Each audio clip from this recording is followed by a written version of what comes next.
8 ans après la condamnation de l'ex-président tchadien Hissène Habré par la Chambre africaine extraordinaire de Dakar et l'annonce d'indemnisation de ses victimes, l'État tchadien a reçu le 22 février 3 associations de victimes des crimes du régime de l'ancien président. Après discussion avec les associations de victimes, les autorités tchadiennes ont annoncé le versement de 10 milliards de francs CFA à environ 10 700 personnes. Cette annonce de paiement de la quote-part de l'État tchadien intervient après plusieurs autres versements de 10 milliards. Les victimes attendent de 82 milliards de francs CFA d'indemnisation que l'Union africaine, à travers le fonds fiduciaire, a promis réunir. Le chef de l'État nous a rassuré que l'opération va commencer demain. Et nous allons tester N'Djamena.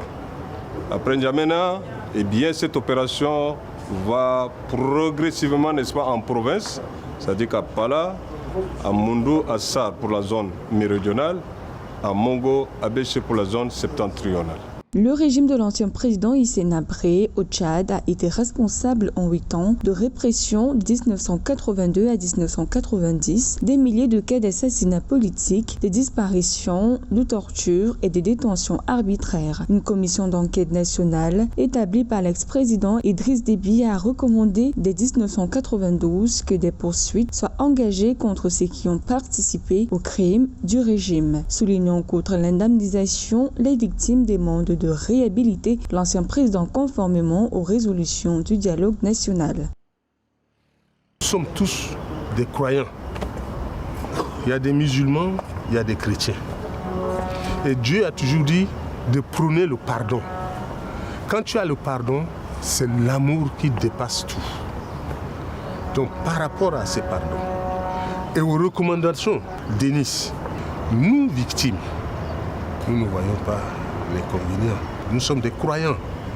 Donc, puisqu'on prône le pardon, nous prenons le pardon, on le réhabilite. En tant que Tchadiens, nous, les victimes, les 3 associations, nous sommes d'accord pour qu'on le réhabilite en tant que Tchadiens.